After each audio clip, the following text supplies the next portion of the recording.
This is the time, this is the place, and this is FC3 Monkey Business, your one-stop shop for everything geeky. And since anything can be geeky, if you love it enough, you never know what you're going to get. This is your host, I am C. This week, we're going to be talking about a little thing known as E3, and we've got Dan Reamer from Gamestitch Podcast going to come in, and he's going to talk a little bit about E3. Tony, I know, is a big fan of the E3 as well. Very big fan. So we're going to be doing some chatting about that in Act 2. With me, as always, the legend of local radio, Tanya Metrist. Hi. I thought you were really going to go you were setting me up for Billy. That's jokes. Where's your rim shot? That's where Chris thinks he's funny. Also with me, as always, is the other legend, Billy DeTore. Yeah, hi. He's the Good to see better you, Billy. legend He's in the music the more industry legendary now. legend. I'm the guy that hangs out with legends. To my left is our favorite intern slash staffer slash intern slash guy who gets fired pretty much every week. It's Tony Bacchetta. I didn't fire him last week. We did can him. We canned him a couple of times during the course of the show, but it happens. He's used to it. It's one of those. I think it's actually part of his job description. Is it in your contract? To be fired. It's right underneath. Shoot Chris whenever he asks for it. There you go. See, that was a thing. Yeah. And also my bouncing baby boy, Ian Christopher's in the house today. Yes. And say it. You know you want to. No. Okay, he's waiting for it. Muffins. He's going to say muffins. Anyway. And also in the studio with us today is Dan Reamer, as I mentioned, from Gamestitch.com. Gamestitch Podcast. I'm sorry, I'm screwing that up. You can find it at Gamestitch.com. But There we he is. are officially known as the official Gamestitch Podcast. Got it. Very nice. And he is going to be giving some insight on E3. So this is normally the part of the podcast where we talk about all of our sponsors. But as I mentioned last week, We have openings. We have openings. We have high-level opening positions at this time. So if you are interested in sponsoring Monkey Business and or the Flower City Comic-Con and or just our charming wit, style, and personality, you can email us at sponsorship.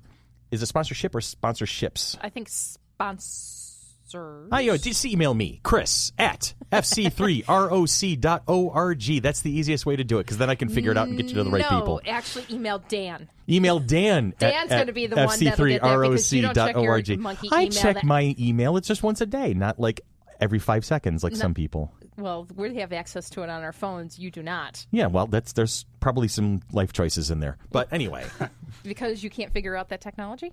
Shut up. Anyway.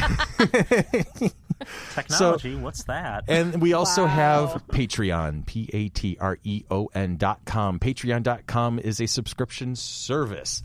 It is a membership platform that makes it easy for you to support Monkey Business and Flower City Comic-Con. Check us out, www.patreon.com, FC3ROC. So, well, actually, patreon.com/FC3ROC. I can read. I'm good. I got this. You're an English major? I is a professional.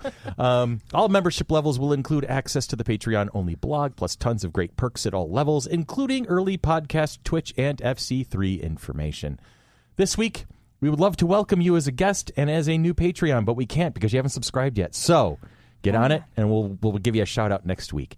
And then you want to help others find the show, leave us a review on Apple Podcasts. This is the single easiest way to support the show and encourage others to listen. Every review will be thanked on the air, and any question will be answered. We always, always, always want this to be a conversation, so please send in your conversations. In addition to Apple Podcast, you can find us on Google Play, iHeartRadio, YouTube, and Stitcher. Is there a place you find your podcast and can't find FC3 Monkey Business? Let us know, and we will work on rectifying that.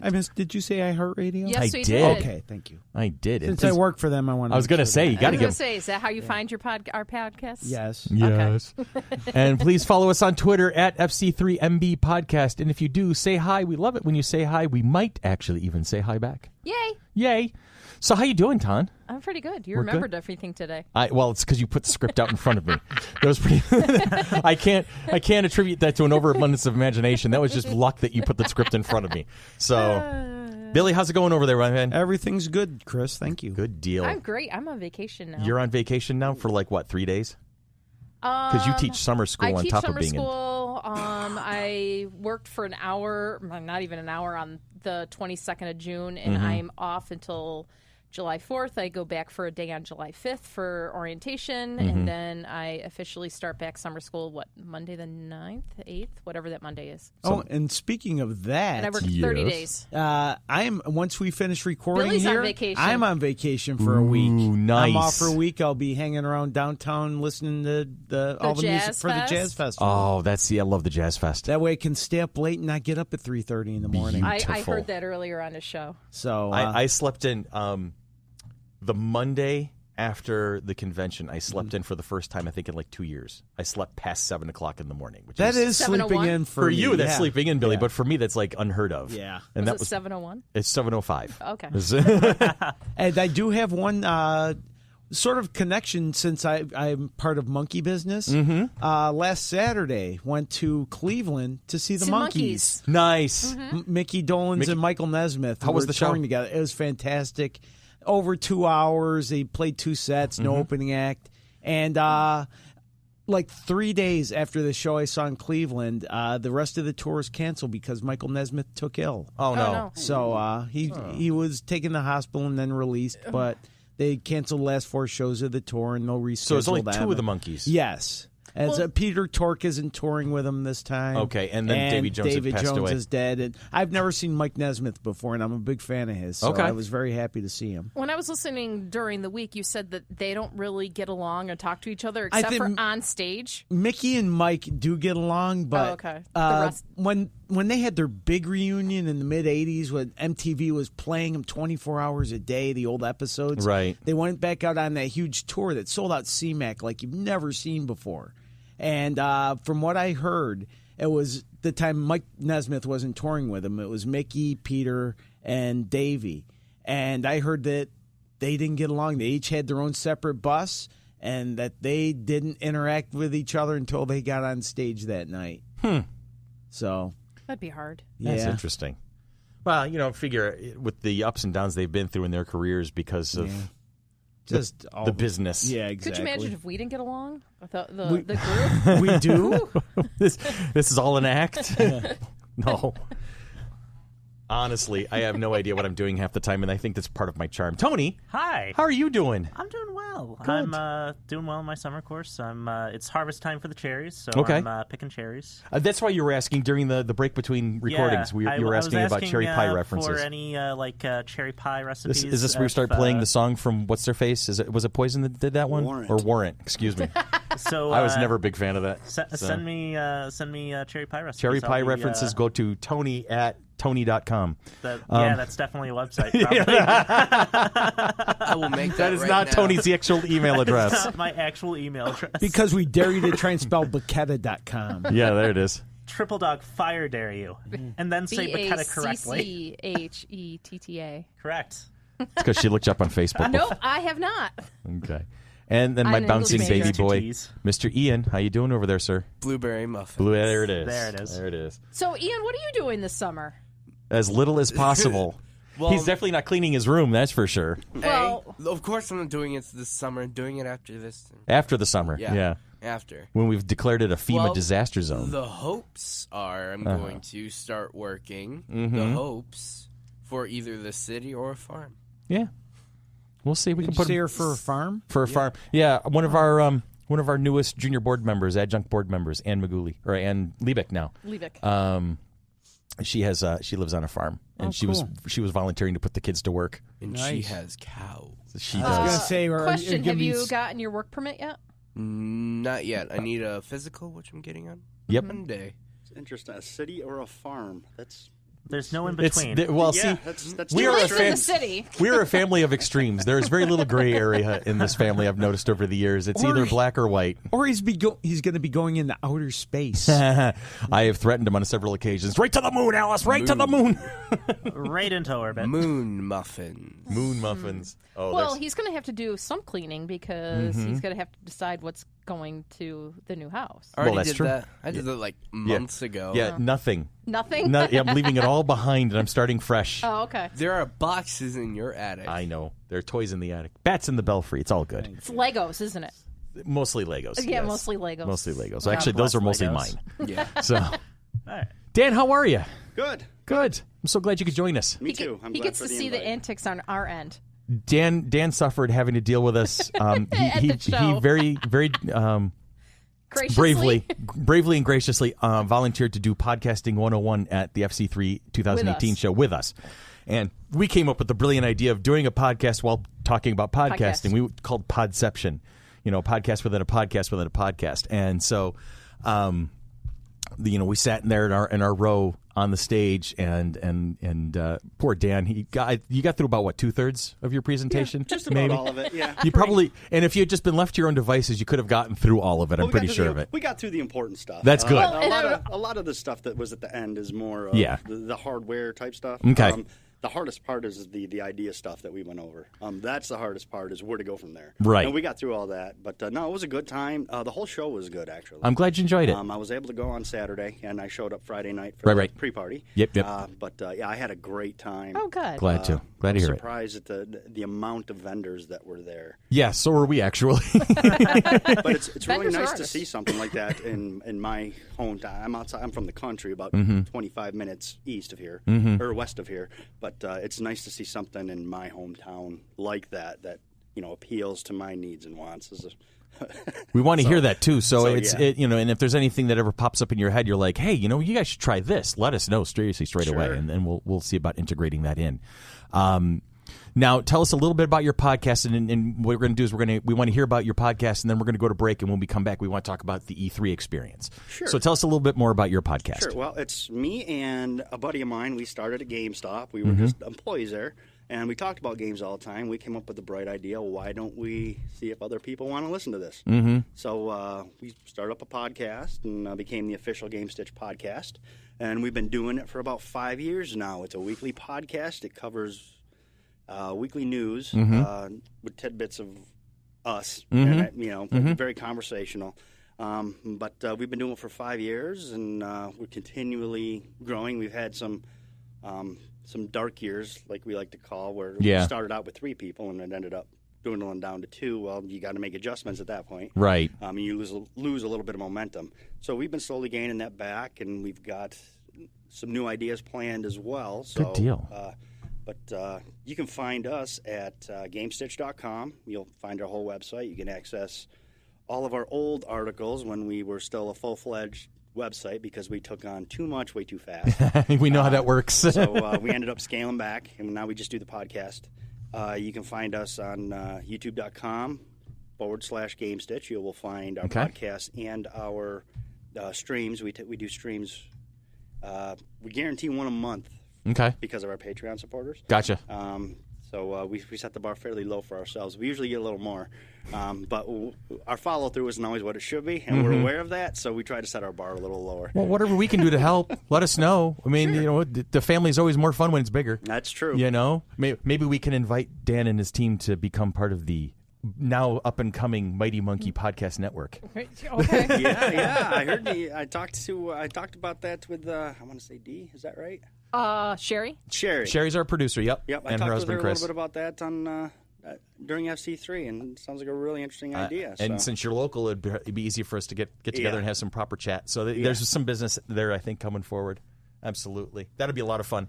All right, cool. Thank you. And we appreciate you hanging out with us today. You're always welcome. Problem. Just let us know if you ever want to stop by. E3's my baby. So. That's going to be a thing. I can't wait. We're going to talk about that. But first things first, we're going to take a little break. Yes, we are. We're going to have a little chance to take a breather. And then when we come back, we are going to be talking about E3. Let's hear from comedian Lachlan Patterson. He's got some things to say about video games. Nice. That's why I like video games. You don't have to communicate with women to play them. I know that if I want to get past the dragon, I got to climb on its back and rip its head off. If a woman designed that video game, instead of ripping the dragon's head off, you got to go just talk to the dragon for like 45 minutes. Figure out why the dragon was so mad at you. Perhaps it was your tone. Then you just press the share feelings button 50 times. Oh my God. How do I cry? Is there a turbo cry? Worst part, if women made video games, once a month the game would be impossible to play.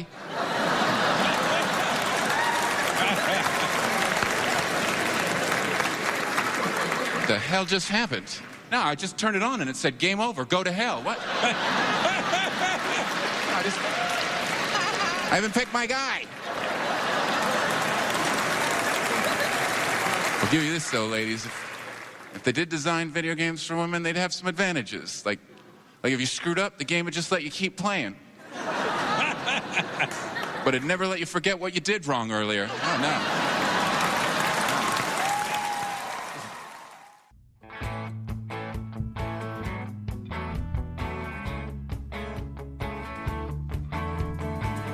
Started in, 1995, you said? 1995 the Electronic Entertainment Expo, commonly referred to as E3, is a premier trade event for the video game industry. It has become the big dog in letting everybody know what's going on in computer and console and everything. And Dan, you were there.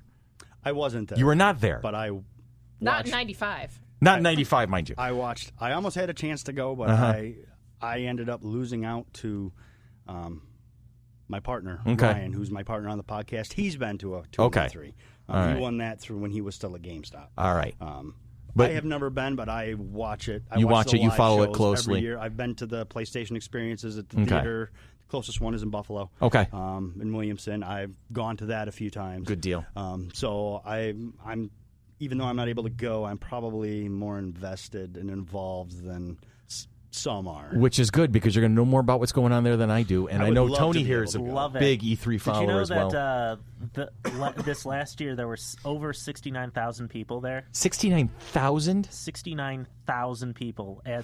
Just crowded into the LA Convention Center. I'd like to have 10% last of that. year's attendance was 68.4. 68. So Still. It's growing, and it's grown pretty significantly since, I think it's 3-4 years ago, maybe 5 years ago, they started letting... they've started selling tickets to the public. Okay. So it's grown exponentially since then because everybody's clamoring to get in. Yeah. Can we just touch base on their marketing? Yeah, I would love. Can we I'd like to have 10% of their box office. That number in the convention center. Exactly. So, what are some of the things we learned at E3? Well, the biggest thing we learned at E3 is that 2 weeks prior to E3, Walmart Canada leaked a bunch of stuff and ruined pretty much any lack of surprise. There was still clamoring there, but it did spoil a lot of the magic. Yeah, what it did is unfortunately, my overall sense of E3 was that everybody was playing it very safe. Mm-hmm. You're kind of at the end of the current generation of consoles. Okay. In 2-3 years, you're going to have the new consoles coming out.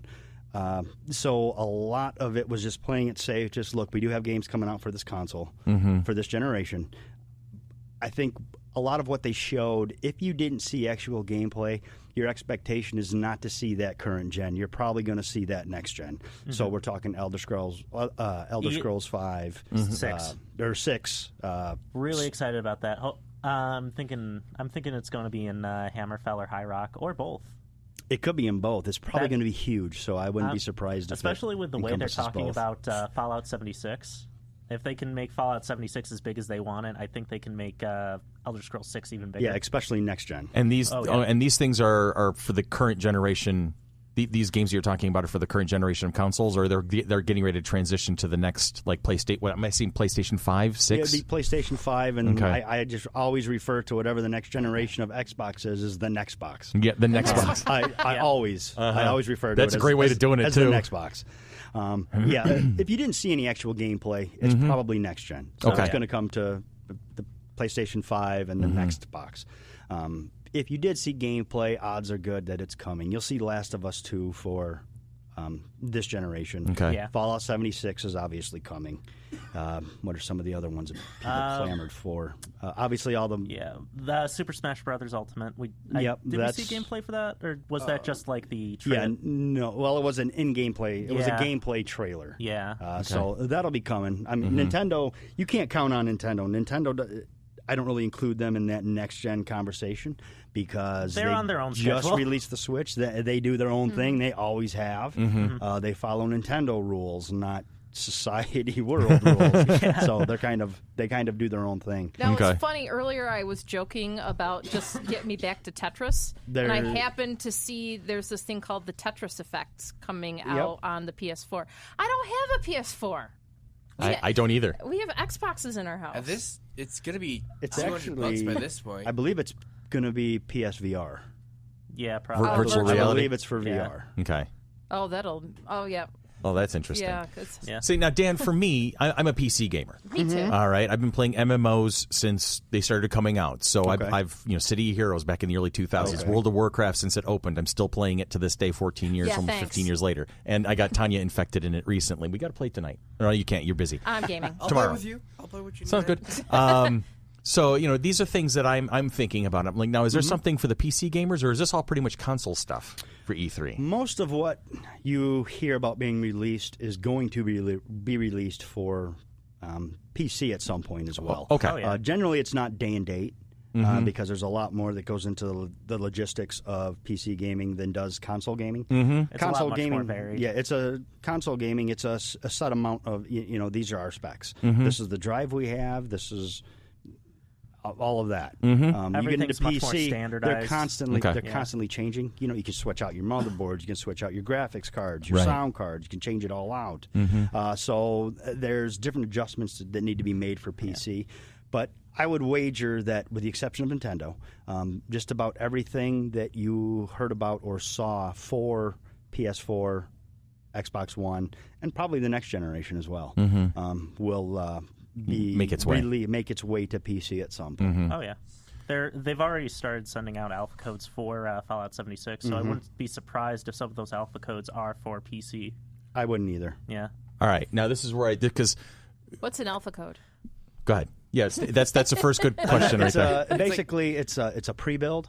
The game is not done. Come help us test it out. Pretty much, it's Well, pretty I've heard much the your beta testing. Like beta. Alpha's before only beta. alpha is before beta. Alpha is the real rough version. Yeah. The beta is okay. We worked some of this stuff out. Now let's see what happens after we worked the major stuff out. Because every time you make a change, there's other little bugs and glitches that pop up. Yes. A lot of times in the alpha stage, it's a lot of downtime followed by like short bursts of like maybe a day or two of play time. Of action or Yeah. But a lot of it is And just then a followed feeling by of what crazing. happens when you walk around the world. Exactly. Because I've been playing Warcraft for so long with a subscription, I actually have been in a couple of alpha tests for a few of their expansions over the years. So you can see that it's like I am walking through a minefield is basically what it feels like. And then all of a sudden beta test comes out a couple months like, oh, okay, now I'm starting to get where they're going. Oh, okay, yeah, now it's starting to feel Yep, like and it's completely different from what yes, the it finished is. project It really does. Oh yeah, like people who played the Minecraft beta or Minecraft alpha where like it was the nice unique thing about the Minecraft alpha was the community developed around the alpha and then the beta and then the finished product. So was a very organic growth of the community. Oh, cool. Yeah. Right, that's cool. And And it do you just see grew that often? from Is that something that's common or? It's not as it doesn't happen as often as It's starting as to you would happen more because it's been successful. Ghost Recon Wildlands released one.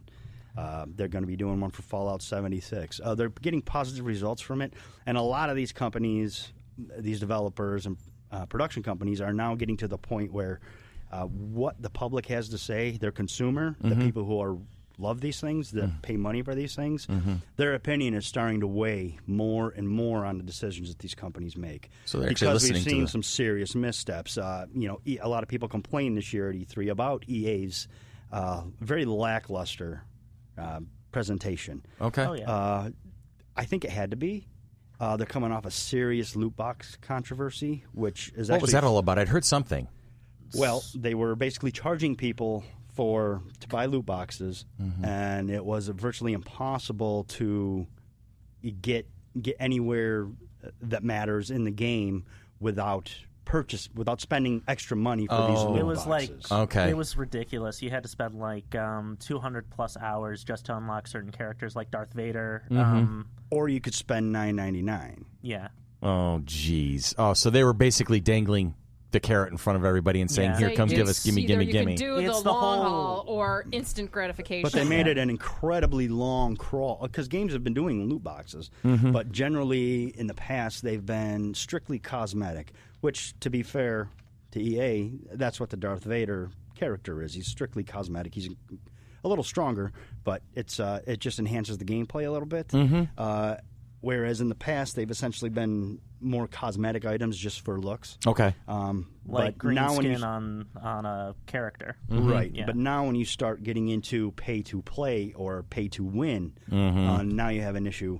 And senators, the government got involved with senators, and maybe we should call this gambling. And so Wow. basically EA just backed off from that, and they really played it safe with this year's presentation. Oh, yeah. And they showed some stuff. Their shoutcaster for Command and Conquer I could have done without. That's unnecessary, EA, in case you're listening. Shoutcasters were cool in 2011.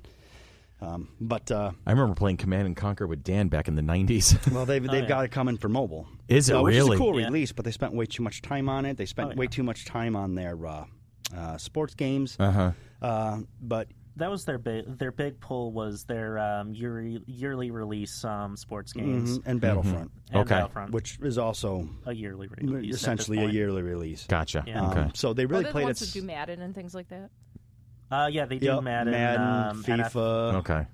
NBA Live, Yeah. all those. There's a Gotcha. pretty big focus on those. Now their subsidiary BioWare. A lot of weight on Anthem. Yeah, a lot of weight on Anthem. I did actually read an interview. They haven't completely canned Mass Effect yet. Or Dragon Age, yeah. Or Dragon Age. I'm actually expecting when the new console age drops, I expect a new Dragon Age game. See, I know Yeah. BioWare because, again, I'm PC MMO KOTOR? based. Oh, yeah, So, KOTOR. yeah, KOTOR and SWTOR. Yep. You know, Star Wars The Old Republic and Knights of the Old Republic. So those are games I've played. Yep. I'm a huge BioWare fan. I have been since They're really good at Baldur's story Gate. driving. Yeah, You know, you really... That's what my thing for games is I like a story. I'm not. Some people like are graphics quests. hounds. You know, they want it to look beautiful, and I don't. I'm not big on frames per second. I'm not big on graphics. I want a good story. I So long want as good the story's characters. good, I it's want a good. good narrative. BioWare has traditionally done that for me. Yes, me too. I'm one of the few that was not as let down by Andromeda as some people were. Yeah, I haven't actually. I own the game. I just haven't been able to play it because I don't have a system that can run it yet. Gotcha. So from what I've seen, I get why people were upset with like all the graphics and game bugs, but at the same time, if it's an okay story, it's an okay story. Well, a lot of people had complaints because the last Mass Effect game they played was Mass Effect 3. And Mass Effect 3 was phenomenal. It also had 2 80-hour games to build on, story-wise. Andromeda was, again, starting a new... Now, if you go back and play Mass Effect 1 now, you're going to get what I call the Andromeda effect. Exactly. It's going to feel like Andromeda felt. Okay. And I think a lot of people Yeah. miss that. All right, so the lack of familiarity kind of threw Yeah, things it's the off. same universe, but it's all new characters. So that's They're okay. trying to I get do it. universe building in an already established universe, and it will. And since they have a little bit of lore to go off from the previous 3 games, but it's an entirely new galaxy. Okay.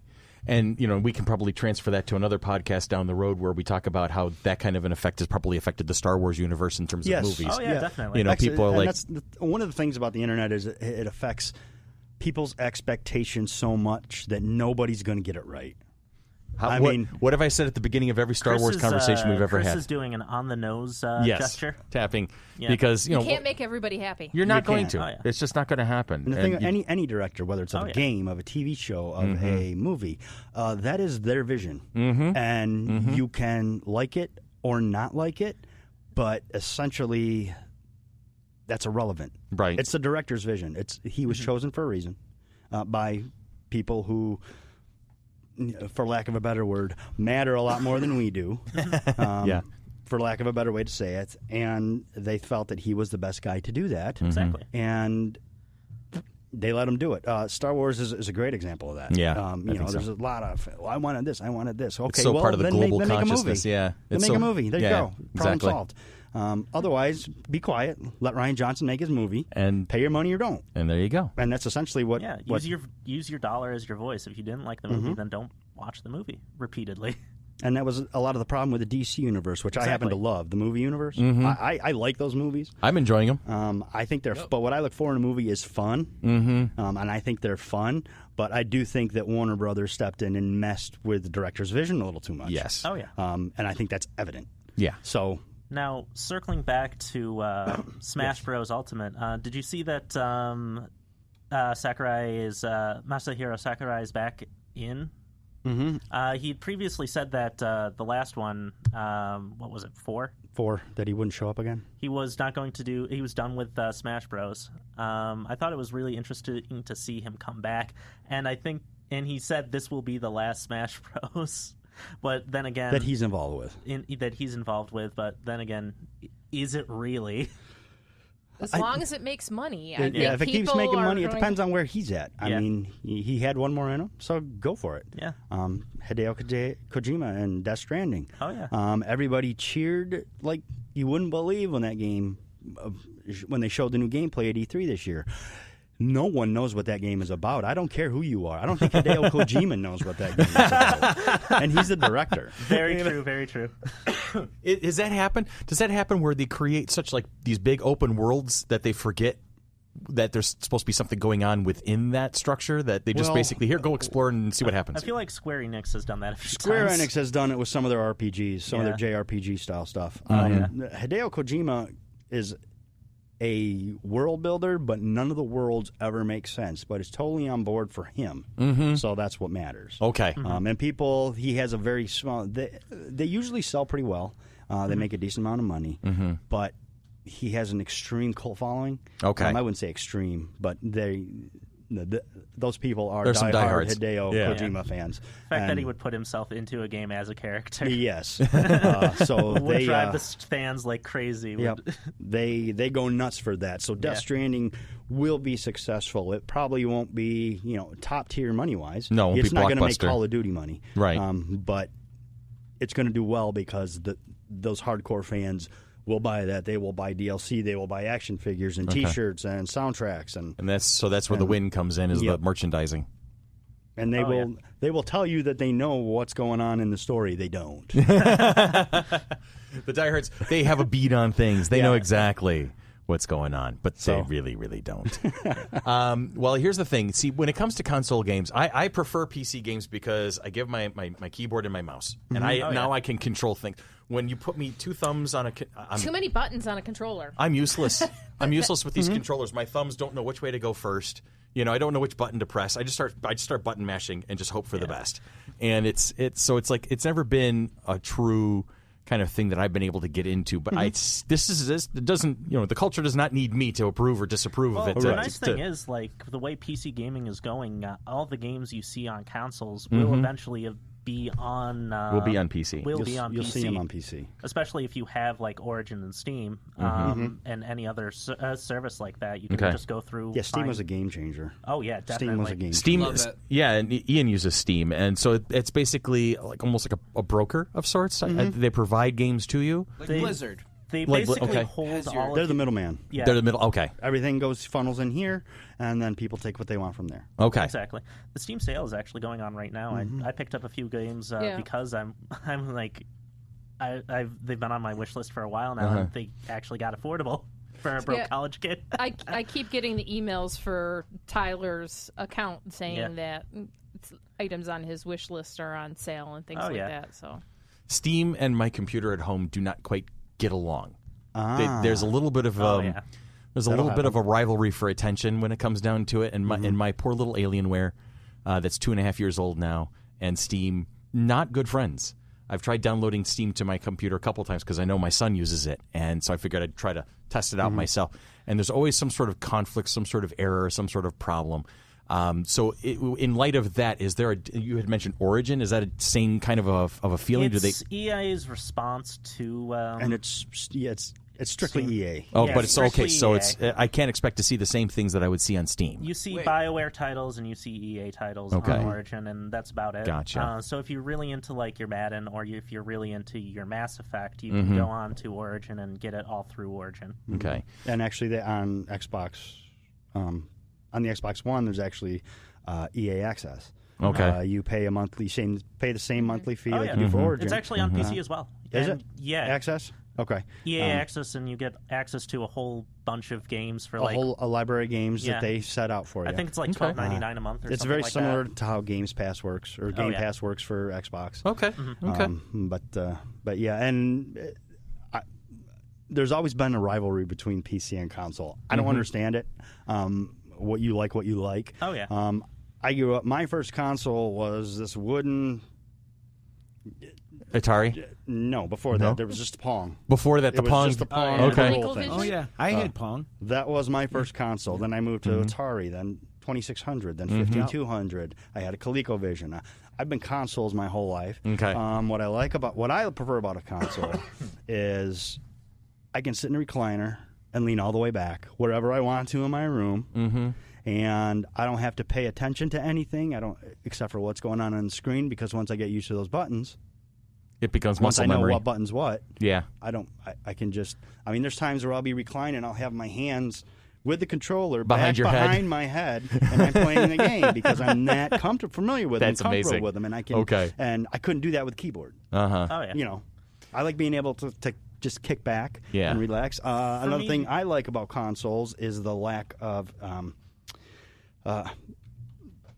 And I'm not familiar with it, so it's probably just me being a scaredy pants. But the upgrading and making things better, and I like being able to stay away from that. And just here's my box; it plays my games. I don't have to mess with it at all. I don't have to get a new graphics card. Yeah. I've been told it's simple to do. It is. The thing- the go way ahead. it works You, is Tony. it's like you don't have to necessarily upgrade your computer every time a new game comes out. You get one really good graphics card, you're set for like the next 2, 3, 4 years, depending on how good it is. And as long as you have a good spec'd computer, you're good Right. for a solid like 5 years, 6 years. Especially if there aren't any real good games coming out in that span. Yeah. You don't have to worry about buying new games. You Okay. can just play what you normally play. Because The I know piece- people have told me, well, you can use the controllers on the. that's on the the way to PC. do it. Oh yeah, Yeah. you can use an Xbox controller or the Steam controller Yeah. on a PC, and it's fine. The PC on my desk at home, I've had for about, like I said, 2.5 years, and it was the first PC that I bought, quote unquote, off the shelf ever. Okay. Everything I was on my desk before that, I built myself. I was taught early on in the 90s to how to build a PC, and then I would get the parts, Tiger Direct, Newegg, whatever the case may be. I'd get my own parts, build my machine, and then try to struggle to maintain it because, well, if anybody knows my plight with cars, it's the same with computers back in the day, where there's always something breaking, always something that needed to be fixed, always something needed to be, so it Especially if you're scavenging the parts out of the trash. I had a Frankenstein computer right about the time Ian was born. He's 15 now, but right about the time Ian was born, my computer was nicknamed Frankenstein because I had slogged it together white with one? Yeah, the first white one. Yeah, I had that one for 6 years, and I built pieces of it. It came all together in one package. I put it together, put the operating system on it, and then systematically over the next 6 years scavenged other computers to try and keep it going. And if something would pop, I'd replace it with something. It was awful. I'm sure Seriously. anyone worth their weight in salt has a story about a Oh, yeah. Franken Oh, computer yeah. that they had. Oh yeah, yeah. a Frankenpooter. But I have friends that enjoy PC gaming. They do both, but a lot of what they do is on the PC, and that's fine. Oh yeah, I mean, there is no. I don't think there is a real rivalry between the two anymore. No, not really. like there used to be. Not like there used to be. I think, especially with the way that a lot of the titles that are released on console are now released on PC, a lot of the rivalry has diminished. Right. And everything is much more superficial. Well, I think another thing you've seen is we're almost to that point where the technology is ready to peak, because they're only ready for PC for that stuff, graphics cards and that. You'll notice that their jumps are much less incremental. Yeah. And you'll even see that between the PS3 and the PS4. So I think that the consoles are able to get closer to that PC experience graphically, sound-wise, frames per second, that kind of thing. But without a doubt, on the horizon that none of us know about, Elon Musk is probably involved somehow. Okay. There is dollars and donuts. I agree. There is a technological jump Yeah, coming. and then we may see that gap happen again. But I think right now we're kind of in a safe place. You don't see a big jump between PC and console. You don't see a big jump between the different generations of consoles. Okay. And that's why I think indie games have taken off so much. Oh, yeah. Is because now it has come down to story, narrative, character development. It's more accessible. Yes. So that the people who are developing games can do it. They have a little bit more leeway because the big houses they've caught up to the big houses in tech. And it's not about buying that game that looks awesome Yeah. anymore. It's about that Buying this game game that for is its awesome. telling you experience. that great story Yeah. and has those awesome characters. Gotcha. Now I got two questions. Tony, you go ahead because it sounds like you got a follow-up point, but then I have two questions. Did you see any particular indie games that you were very excited Good for question. at E3? I know that Ori 2 is coming out, but Ori 2, I like Ori. I'm super Yeah. excited for Sea of Solitude. oh yeah, And I am super excited that it actually releases this week. It's free by Don't Nod. The Adventures of Captain Spirit. I'm a huge Don't Nod fan. Don't Nod is one of my favorite developers right now. Okay. First- Don't nod is in two words. Don't nod, Nope, like don't it's nod all your one head. word. Oh, Don't don't nod. nod. Okay. Don't Nod Entertainment. They are responsible for the Life is Strange series, Oh, yeah. which I have all the Ultimate Editions that I've ordered straight from Ubisoft that cost outrageous amounts of Oh, money yeah. because I love those games. I can't. you got to be excited for Life is Strange 2. I coming am out. excited for Yeah. Life is Strange 2. First episode drops September 26th. I can't wait. That's big. That has a lot of hype around it right now. Okay. Along with mostly because Don't Not has done an exceptional job in like cultivating a community around its games. Uh-huh. Yes. And Which seems to be very important. That's the second time you've mentioned about community and development of making sure that everybody is all kind that's of on because board. community is a very big part of the Of the gaming culture. gaming experience. As I said, it's become so much more.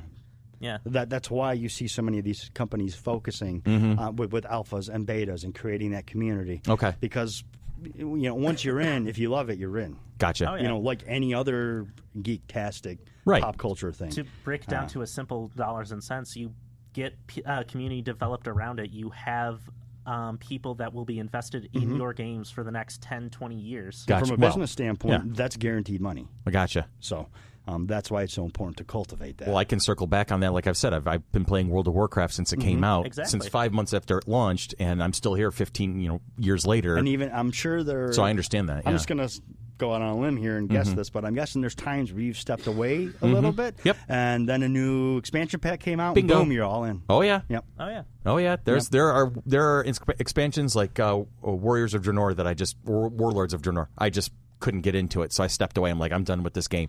And then the next expansion came out. I'm like, ooh, that looks interesting. Let me go see what's happening. And then I'm, oh my god, here I am playing every day again. Or it could be like me that bought the expansion without realizing I didn't buy the When game. we got Tanya into the game, it was mere 3 or 4 months ago when we finally got her into the game. She bought the expansion that has not been released yet. Before she bought the rest of the game. Awesome. She's like, why am I not getting it? This is not letting This is me not in. working. This is not working. And then we put it together and figured out what was going on. And I'm like, that's interesting That's problem. awesome. But that I'm happened. like, what is? I'm like, I can't upgrade anything. I can't do anything here. What is going on? And But come we to figured find it out, I never really bought the game.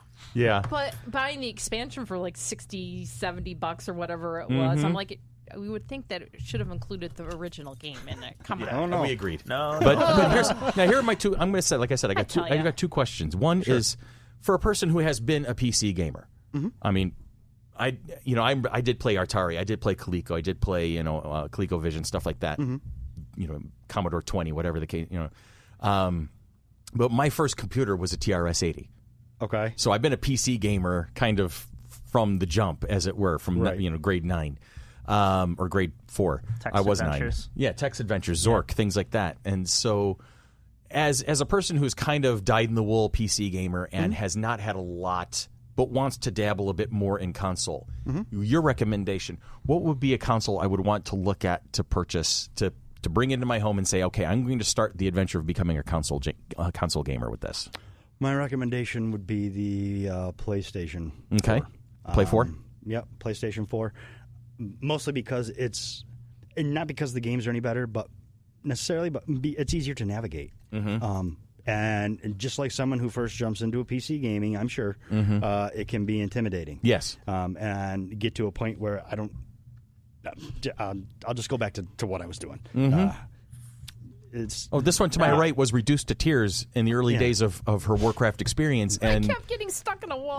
she couldn't figure out how to maneuver the character around and whatnot. Went into so the water. I Yeah, couldn't she get was- myself out. You put me into a dungeon. I do have was a little not bit of a ready. different take. I think. you think you'd go with the Switch? Actually no. I think the Xbox, mostly because it's also a Microsoft product, and when I got into Xbox gaming, it was I felt like the jump from PC, and especially if you're using a controller on the PC, the jump between that and the Xbox isn't that big. Okay. It's hard. The reason I would disagree with that is because it's a lot harder to find what you're looking for on the Xbox One than it is on the cross media bar. Fair enough.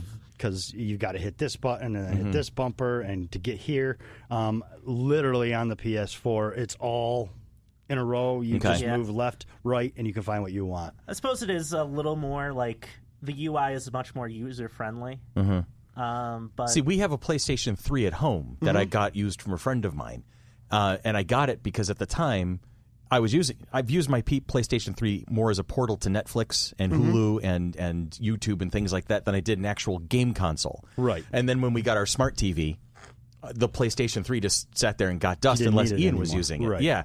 So I mean, and Ian discovered PlayStation games and Borderlands and Fallout and stuff like that. 3. And so, for a guy who has a smart TV, so I'm going to be able to pick up a console, and I'm really going to go for the games at this point. It's not really going to be a portal to anything, right?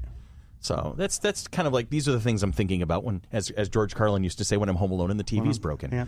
You played Final Fantasy. I played a couple of the Final Fantasies I got into. He is correct in that you are going to be able to link to, like, you'd be able to make the Switch easier. You essentially be able to play something that you had on PC if it was Microsoft Live compatible. Gotcha. Then you could just pop over to the Xbox One and play that. But if you've never played consoles before, once you make that switch over, you may not know where to find it. Okay. And you may get frustrated before you do. Gotcha. And God knows my patience levels are limited these days. So I would start with ease of use first. Gotcha. And then if you decided you like that, you could always trade that in for the Xbox, or try next a friend's box. house, or the next box. You could You can always try an Xbox at our house. You could always trade in your PS4 for an Xbox, or if you have a friend who has an Xbox, try it out on there and take it from there. But if you're just, I want a console right now, and I've never had a console before, I would say PS4 just because ease of use. You won't get frustrated before you get to any of the fun things. Gotcha. Now, just because we haven't mentioned the Nintendo systems, Nintendo is much more, in my opinion, family-friendly, and as a result, its console tends to be much more like dedicated towards a family play style. It's cute. Yeah, that was the word that was popping in my head before you said it. Yeah, and we had a Wii. It's mom-friendly. We did all the wand games and bowling and archery and the party games. I mean, the Switch is awesome. Is it? What the Switch does is awesome. Riker has the Switch. We had I was at a party and someone pulled out a Switch and we were all just playing we were playing Mario Kart 8 on the Switch. We had like 20 or so people just gathered around us watching us play this. That's what the Switch does. That's what the Switch is for. The Switch is a phenomenal console. It is not a traditional console. No, it's not. In the traditional sense. Yeah, okay. I think it's a much more improved version of they took what's good about the DS and what's good about the Wii, and they mashed it together. Well, what they did is what they did without anybody realizing is that they sold everybody a Switch beta by releasing the Wii U. You're right. You're completely right. So they were testing it out. They were seeing what the response would be. Okay. Because if you think about it, from the jump from the Wii to the Wii U was 3 years, and then it's another 3 years to the Switch. Well, it was basically a beta test for the Switch. Yeah. Tony loves these moments when he actually realizes something. We don't like this. Let's do this. Oh, okay. All right. We learned from you. So, and like you said, Nintendo kind of marches to its own drum. And Nintendo can get away with that because people love Nintendo. Yeah. People love Mario. People love Samus. People love Zelda. They love all those games, and it is a phenomenal system. Someone actually did like a little bit of research. Nintendo could lose money for the next 50 years and still not go bankrupt. Jesus. So, we are in the wrong business talking about the game, and we should be actually, Well, that's also because going Nintendo's back in time been around since Sand was new. Yeah, there you go. They were making playing cards. They started off playing cards. They eventually moved into pachinko machines, and then they moved up to console gaming. Now I'm finally going to get to my second question. Sure. And then my follow-up is we're going to actually talk about E3 a little bit more. What was the first? The first question was what console would he recommend to be a starter console? Yeah. Now, my son is a big fan of Fallout 3, and you're talking about Fallout 76. Please tell me that doesn't mean there's 76 Fallout games. No. No, Fallout. No. 70. Okay, so tell me a little bit more about Fallout 76. Ooh, this could take a while. Okay, good. Yes. Because So, we can go for a while. It's all Fallout good. 76 is set way before the events of the first Fallout game. So it's which another was- prequel. It's a prequel. Okay. So you have the first Fallout game, the second Fallout game. Those were developed by a different game publisher. That the name escapes me at the moment. I can't remember either. Yeah. I got this. Then it was picked up by Coalition, maybe? I can't yeah, remember. something like that. Then it was picked up by Bethesda. Okay. And Bethesda released Fallout 3 and Fallout New Vegas and Fallout 4. No, Well, wait, New no. Vegas. Not New Vegas. Obsidian geez. released You got Obsidian. Ian's attention My now. bad, Listen my to that. bad. Not New Vegas. I'm Fallout guy. almost pissed off a lot of people. Yes. Ian and Yes. Tony are actually fighting. It's looking like Fists are flying. it's looking like Yeah. one of those Fists things of in Looney Fury? Tunes where you see the big so yeah. scrum going on with the swirling wind. Fallout was created by Interplay Entertainment. Yeah. So Bethesda picked it up and released Fallout 3 and Fallout 4. They Which was then a licensed first person. They switched the They gameplay changed it from top-down isometric. to third person or first person, and they basically have been running with that formula since. Okay. And that, as a result, has done really well. It was a little divisive with the original fans of the first and second game because They all came around. They all eventually came around, but it was a little bit divisive at the time. And then they licensed it to Obsidian, who released Fallout New Vegas. Fallout New Vegas was hugely popular with that fan base. Never liked. Some people either. liked it, some people didn't. I never liked Vegas. I played 3 and 4. I never liked New Vegas. I did. I thought it was a very. I really liked the whole faction way it There were worked. a lot and more factions. I think that eventually led into what you see in Fallout 4 with the way the factions work there. Fallout 76 is going to be a multiplayer where everything else up to this point has been single player. Okay. Fallout 76 is going for a much more MMO style. MMO a la Minecraft. Okay. A very, very graphically advanced Minecraft, if you will. A lot Okay. of building. Lot of you can build forts. You can build towns. Ooh, the I like title that. Fallout 76 is a reference to Vault 76. Yeah. Which in the lore there was a nuclear war, and everyone was put into different vaults. Okay. Each vault was numbered. The first one to open after it was deemed okay was Vault 76. So essentially, you're the first people see. wandering out in this world. It Exactly. says that So it's going to give you the opportunity to do all the building and the reconstruction. Now, is it the building? Is it going to be customizable like with Minecraft? You're going to be able to, or is it just you pick this particular building and you're going to decorate it as you see fit? I haven't really gotten much of a read for that.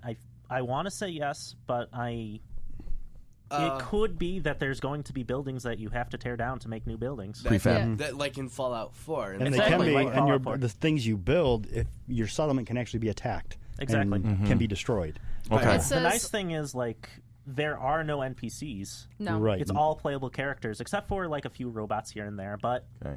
I don't See, know if that's the nice thing. The but Command and yeah. Conquer player in me likes stuff like that. I've always been to real-time strategy, so it just sounds like it's got a flavor. It's going to be first-person shooter, I assume, but with some real-time strategy and I would assume aspect. first or third. first or third, you could probably be able to play it either way. Mm-hmm. But yeah, it's going to have those strategy aspects to it. My concern with it, I do have one concern with it, and it's the same concern that I have with Sea of Thieves.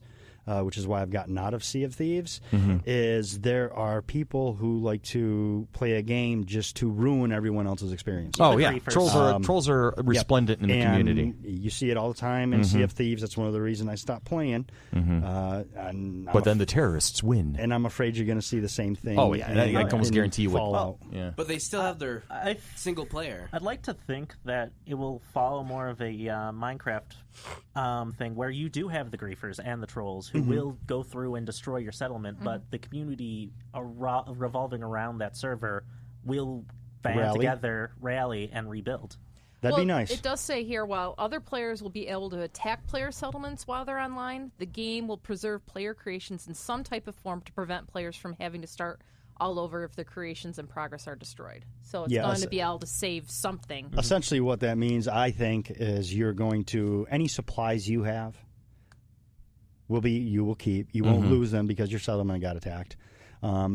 If they attack your settlement, you may end up with supplies that were involved in building that settlement. But you won't lose supplies. You won't lose any leveling up you've done. You won't lose any of that. Okay, you won't lose that would any be of your important. ammo. You won't lose any of that. Any of your loot, essentially. Okay. They have specified that won't happen. You'll get to keep those. Because on my happy little phone here, I play Clash of Clans on a regular basis. Okay. And there are days where I'm building because I'm trying to gather resources because I want to make a big upgrade.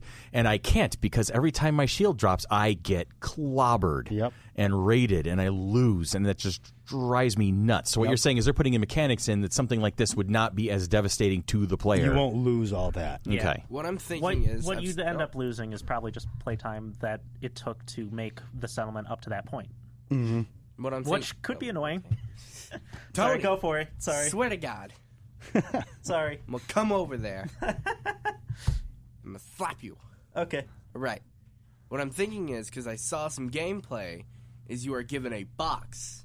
The box, if you pick it up, that settlement now disappears into that box, and if you place it down anywhere else, it reappears. Yep, that's for server swaps. For server swaps. Yep, they're going to do that for server swaps. Okay. That way, whatever you build isn't stuck on one server. Say you quit the game, you come back, that server's full. Now what do? You have to start all over? Nope, it's all in your box. Sweet. Good to know. All right. So that rousing discussion having been said, tell me more about E3 itself. You did, because that was kind of this is what we do. You're familiar with how we do things. I am. It's fine. So tell us a little it. bit more about the E3 experience. What you saw. What comments you have on that. E3, like I said, there were the leaks, and you had a lot of companies playing it safe. For that reason, this year's E3 for me was a little disappointing. Okay. Again, some of that is probably down to expectations. Right. Generally, E3 is this huge extravaganza where they show new stuff and surprises. And, Walmart ruined most of the surprises. Well, Walmart ruins a lot of things. So There were a few. Wolfenstein Youngblood, I'm incredibly excited about. Yeah. Wow. Yeah. I remember Castle Wolfenstein on my Apple IIc back in 1989. My parents were the watching original a version. movie, and they made a reference to Wolfenstein, and they were like, "Tony, do you know what that was?" And I was like, "Yeah, it's a game that you play that used to be text-based and now is 3D first-person shooter." And they were like, "It's a 3D first-person shooter?" I was like, Right. "Yeah." It wasn't even text. When I started playing it, it was actually just very basic Apple II graphics. Oh yeah. So the bricks. So the bricks. And they're in rough shape of humanoid form with the room map. So you're looking straight down, and so you've got one side of the keyboard was for all your direction, all 8 points of the cardinal, and then the other side was which direction you fire your gun in. What was always funny about those early first-person shooter games for me is anytime you moved your character, it gave the impression you didn't feel like your character was moving. You felt like the world was moving around you. Like your character never moved. Yes. But the world was moving around you.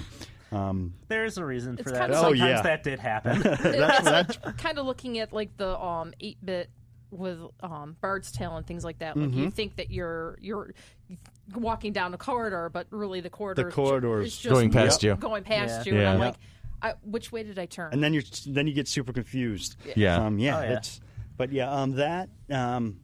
I would say that this year was probably a very good year for RPGs and announcements for along those lines. RPGs. There was RPGs Cyberpunk's 2077. Looks amazing. I'm really excited for that. I like CD Projekt Red. Yeah. They love their community. Yeah, they do. A big year for RPGs and Samurai. Samurai were pretty surprisingly. big this year. They're having Whatever a resurgence. reason. I guess there's this year's zombies. I don't know. But there's a lot of good stuff coming up. There is a lot of good stuff coming out.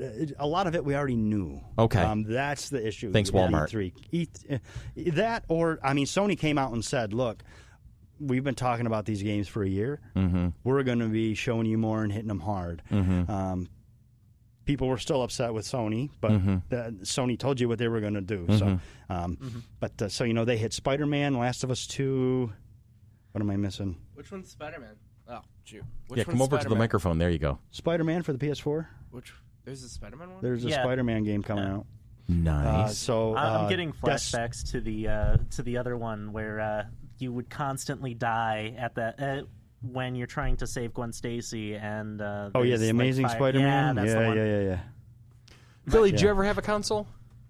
I had other than Pong? No, I had Atari 2600, followed by the next generation. Then I had a Nintendo. What was the next version of Nintendo? The NES. Super Nintendo. Super Nintendo. Super Nintendo. Yeah, that's where I played Final Fantasy 2. Then I had a Sega Genesis. Oh, I love my Sega Genesis. Sega! We like the 32-bit. 32-bit consoles. The one that you attached to the top thing, and then it kept dying on us. And I don't think I've had anything since. So we still have. I our Sega. had a Nintendo Game Boy. Okay. We still have our Nintendo. I have my Atari, my Nintendo, my Super Nintendo, my ColecoVision. Got my Wii. Got my GameCube. I have my Wii. NES. I have my GameCube. Super Nintendo. So my future PlayStation 4 is out there somewhere. I have not bought it yet. Yes. Yeah. But it's out there somewhere in the roster area. There's some great deals out there right now. Okay. I'm sure. You can, especially since you're nearing the end of this console cycle. Are they talking about PlayStation 5 yet? Yes and no. Okay. I'm sure they're dropping hints, but they haven't outright said we're making this. Yeah. See, they got to be careful because they know they've come out and said, "Look, it's not ready soon. It's not going to be ready till 2021." They're playing it careful. And the problem is that's great, but you still got 3 years left, or 2 years left in this generation. Okay. You don't want to completely kill that off, Right? Oh, yeah. And do Right. do nothing for 2 years because you've shown your new console that's not ready. So, so things to look forward to. Yeah. Oh yeah. Oh yeah. A new Xbox will be coming out probably around the same time. Oh yeah. They're calling it the Xbox 2. Xbox. How many Xboxes have there been? Well, there was the somehow they original went to- Xbox. This is the same people who had The Windows Xbox 3.5, 360. Windows 10. Yeah. You know? Yep. That's Well, they exactly went, right. They went 360 and then they went back to 1. Yes, but so Xbox, Microsoft, what are you going to do? We smile and nod. I think what Xbox One. I think when the new Xbox releases, you are going to and Microsoft's E3. Let me say this first. Microsoft's E3 this year was not about now. It was not about what's coming. It was about the next generation. It was about their future. Okay. They created a new studio.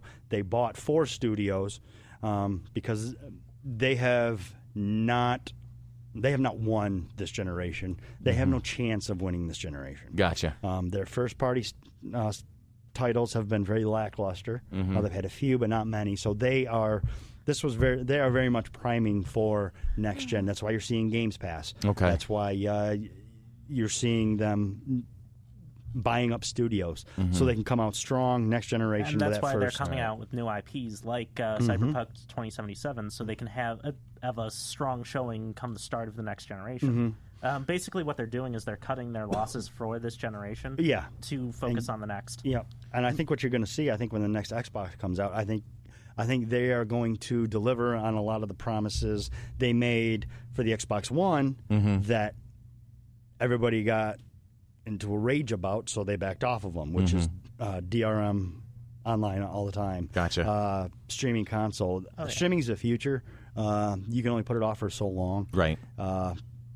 This week, GameStop announced that they're looking for a buyer. About a year ago, Toys R Us announced they were looking for a buyer. Yeah. They got a week left before they are no more. I wouldn't be surprised if you see something similar happening with GameStop because the physical market just isn't there anymore. No. People are moving towards Everything's available. streaming. Steam and Origin killed killed GameStop. They are moving. You've got Game Pass. And video killed the radio star. Yeah, that's right. May I suggest that Xbox, the new one, call themselves Xbox 10, except with a Roman numeral? There you go. Xbox X. Xbox X. There it is. Yeah, there you go. That's coming. Don't worry. It'll be here. My last question for you. Sure. Is, and this is something we've talked about in the podcast, is related to this. You know, how Hollywood has run out of ideas. Movies are being retread. They're doing reboots. They're doing sequels to movies that should never have had a sequel, et cetera, et cetera. Are you seeing the same thing in gaming? where there's just kind of the same thing over and over, just reskinned and new graphics and new characters? You'll always see that in games because you'll always see it in movies, and you'll always see TV. There's some TV shows that go on way too many seasons because, like any consumers are comfortable. Consumers have to be comfortable spending their money, right, or they won't spend it. Okay. So you have to give them something that they are comfortable spending their money on. There's always going to be an aspect of familiarity. There's always going to be that aspect. Okay. That's where I think your indie titles come in. I think that's where your original IPs come in. Okay. A lot of the time, another reason for these the Call of Duties, the Battlefronts, the Maddens, is because the Assassin's Creed. The Assassin's Creeds is because they allow money to now work on that stuff that might not make you as much money, but is completely original and is something new and is something that is an experiment you want to try. Independent games do the same thing. They don't take near the money to create that these AAA titles do, so they can focus on what they want to focus and they can try the new things. Nice. Sometimes it works, sometimes it doesn't. But at least look they at give Life a chance is Strange. Life is Strange was a gamble. The only Don't Nod had put out one game before they released Life is Strange, which was Remember Me, and it was not remembered. Okay. Bad pun. Sorry. That's all right. However, this is not the first time we've heard a bad pun in this studio. Remember Me did ended up up making with the its time way rewind. into, Exactly. Yeah. So they made their way into Life is Strange. Remember Me was very much, with the exception of the time manipulation, was very much your standard shooter. Set in the future. Okay. First game Don't Nod ever did. They took that mechanic, they scaled back, they made a small independent game, released it episodically, and they blew up. I feel like episodic games are becoming more and more popular, especially with like the success of like Tall Tale games and Don't Nod games. I think even Dragon's Quest is going towards some of the Dragon Quests do. Ubisoft did it with Hitman last year. Okay, they did. Episodic game is something that's happening. The problem with it, especially in Telltale's case, is it becomes too easy to fall into that pattern. I mean, Telltale hasn't changed up their engines or their ideas in, let's see, 7 years. When was the first one released? 7 years. The Walking Dead was released in 2011. Okay. Yeah, I think. Right around the time the first Skyrim was. Yep, right around the time. Yeah, so, so they have relied on new IPs. They bought Guardians of the Galaxy. They bought Fables. They bought, or they licensed Fables, Guardians of the Galaxy, Batman, to tell their own stories. They are good games, but you can see their age. Gotcha. But again, there's that commonality that people continue to pay for them. So it becomes a gamble. Do we try to do something different? Do we change things up and take the chance? Or do we get stale and just let the people that are buying buy? That's always like a gamble for the game devs. They have to weigh the options of changing stuff up or changing up things. If they change up things too much, you risk alienating your fan base. Might not like it. And that game becomes a black sheep and nobody plays that game. All right. That's what happened to Sonic. It was a series of game changing. They changed the way the game worked way too many times in a row that you completely lost your original fan base. There was no familiarity with it anymore. All right. Dan Reamer, So, Gamestitch.com. Yes. Follow him, follow us, following him. And like I said before, keep following us and we'll lead you to the good stuff of entertainment. You can find us if you want to follow us directly. You can follow us at Game_Stitch. That's on Twitter, obviously. I am at Shirtless Dan. Ryan is at Podcast Ryan. I had the cooler name. Definitely. And together, like I said, we are at Game_Stitch. Nice. And you can find us at Gamestitch.com. You can find everything we have is archived. So you can listen to the really bad stuff from way back when we first started, to our learning. You can hear our learning curve firsthand. We'll make sure he puts your website up when we post this particular that. episode. That'd be awesome. And we'd love to have you guys back. Have you on. Yeah. And, we've had you on twice now. I feel like we should send one of our people over to do one with you. Well, And who would that be, Tony? Mine's a little more complicated. Because my partner, my co-host, he's Ryan, in Tennessee? He's in Tennessee. Yeah. Fair enough. So and I talked a little bit about it at the panel. It is nowhere near this easy. This is nice. But we use Skype and Audacity and recording and splicing and editing and all kinds of fun stuff that's way more complicated. But we use Billy because Billy is awesome. All right, so we're going to go to break. When we come back, we'll wrap this particular one up. And thank you, Dan. I appreciate you hanging out with us today. Well, thanks for having me anytime. Absolutely. This definitely will be happening again. Okay. Let's go to break with comedian Billy Gardell. Nice. I have a 7-year-old, and I don't want him to have to download his childhood. You understand? I want him to be a kid. I want him to go outside and play and think of stuff to do. And it's hard as a parent, man. You got to let him play some video games, right? Because you got to let him keep up with his boys at school. You don't want to be that weird kid at the lunch table shooting marbles going, "My dad says this is a video game." Try to do that. But there's got to be a happy middle ground. I don't want him to be one of them video vegetables. You know what I mean? Go outside and play. That's it. You know, use your imagination. We didn't have a Nano or a PlayStation or an iPod or a PSP I had a stick. And on a good day, a roll of caps and a rock. That was it.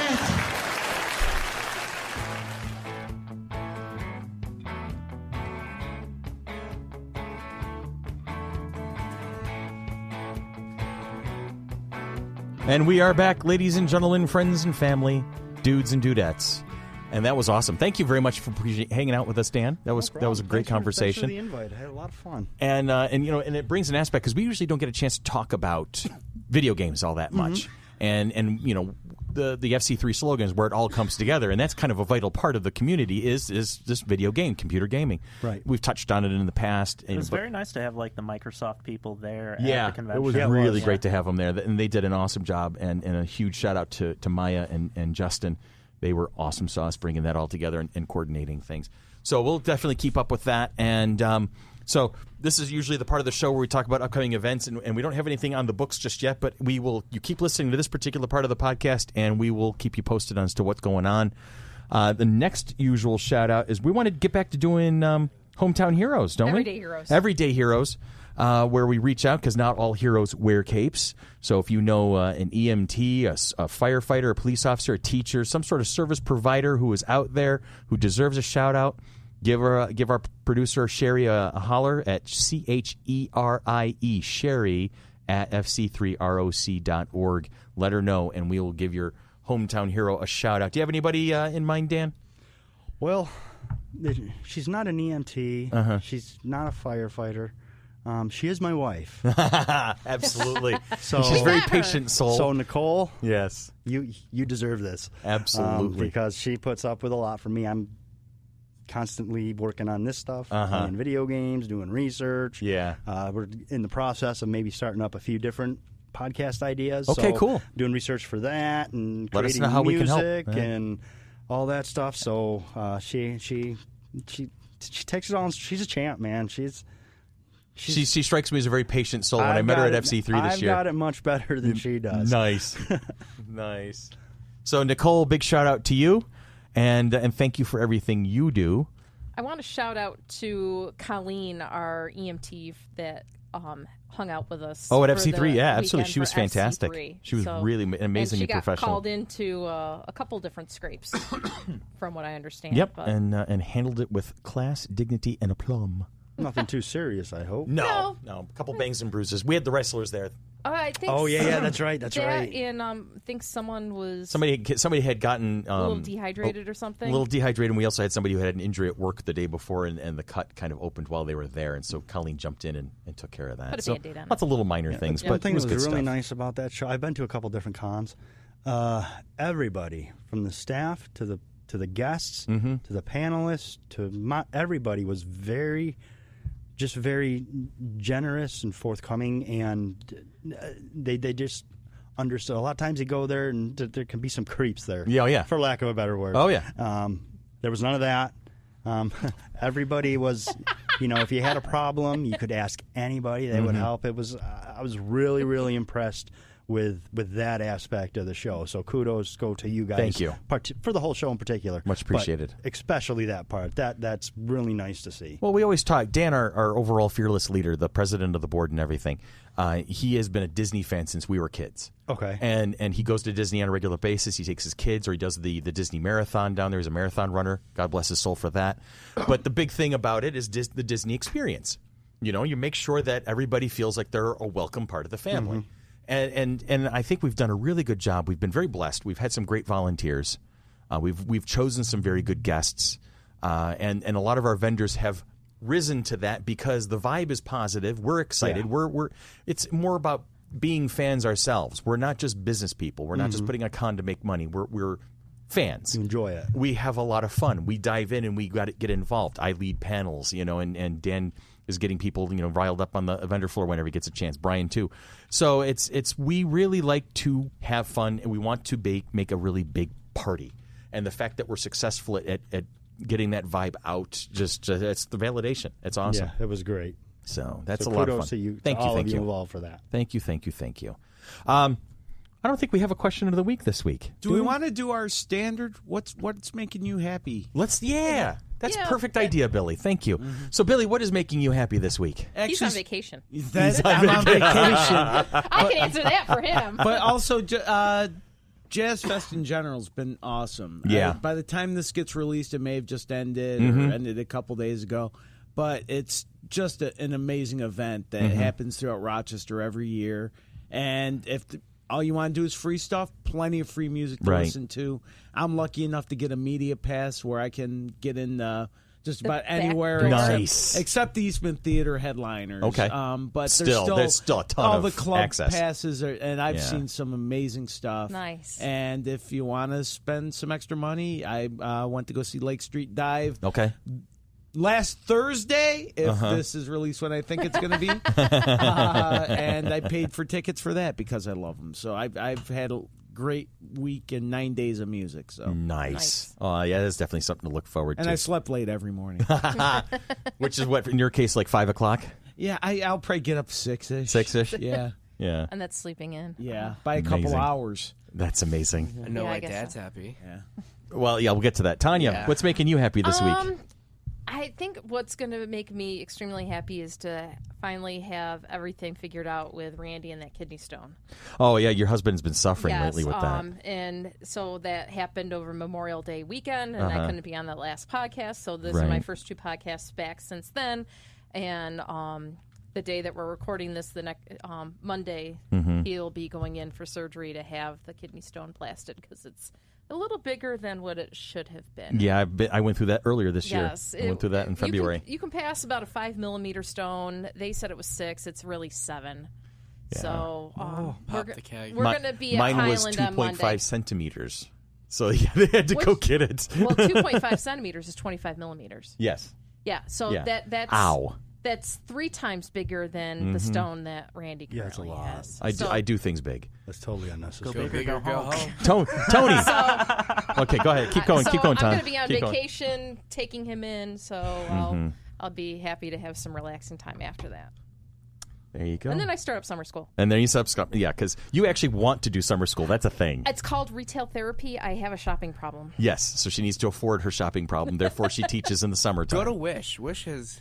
Wish.com. We go to Wish and wish that Tanya would actually settle down on shopping. No, I've gone to Wish.com, but it's like, one, you have to wait like sometimes weeks for the stuff to arrive. And if it's something that you want right away, you could go in shopping with somebody else for like $2 or $3, but is it really worth it? I mean, I keep looking every day, but it's not anything that I need to have or have to have right now. How about you, Tony? What's making you happy this week? Probably my lovely sister. She's been home all week. You guys been hanging out? Yeah. You guys have always been pretty close. Oh, yeah. Yeah. Well, Not Lannister close, mind you, Oh, but just no, close. no. We, you see, really had to go there? we come from a large family. I do. Preferred. We come from a large family. Right. We've got 3 older brothers and my younger sister, and then there's me. And then...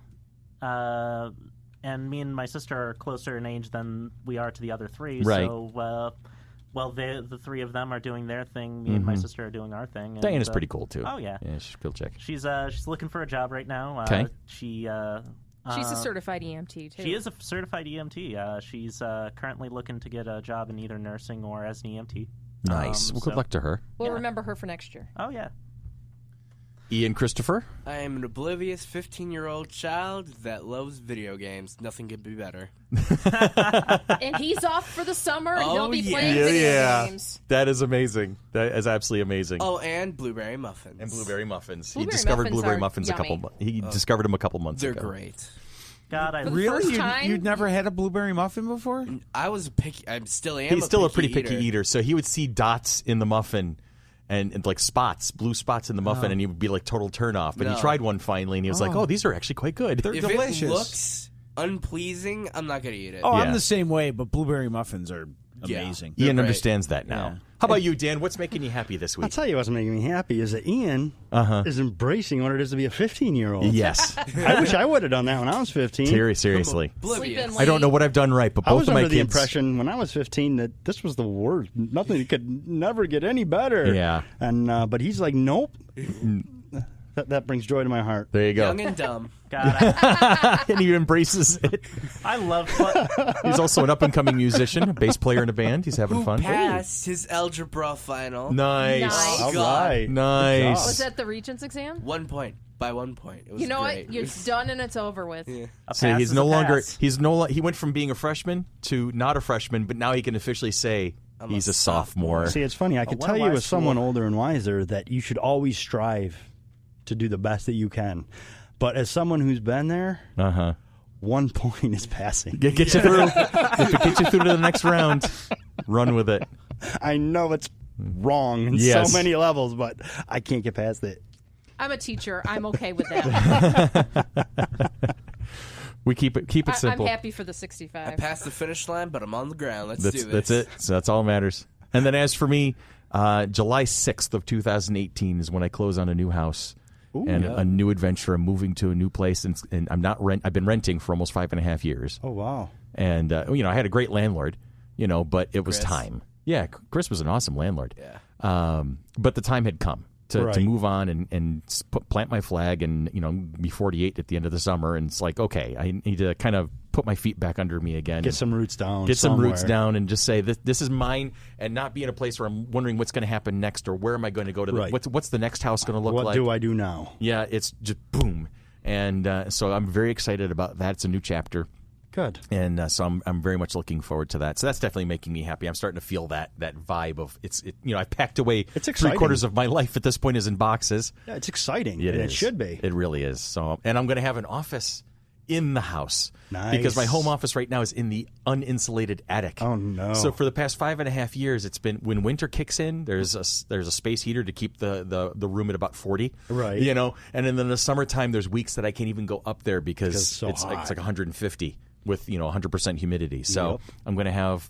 I'm changing one of the bedrooms into a home office, so I'll have that space. Nice. It's going to be great. Congratulations. Thank you very much. I'm looking forward to that. So that's what's making us happy this week. What's also making us happy is that you've listened to us again, and that we will hear from you guys again. And then next week we'll have a whole bunch of new stuff coming at you. So welcome. We are now 2 episodes into Season 3, and this has been Monkey Business, a product of the Mighty Monkey Corporation, purveyors and producers of the Flower City Comic-Con, coming at you in 2019. And follow us on Facebook, www.facebook.com/FC3ROC. Support us on Patreon, love us on Twitter, and we will see you all again very, very soon with all sorts of craziness.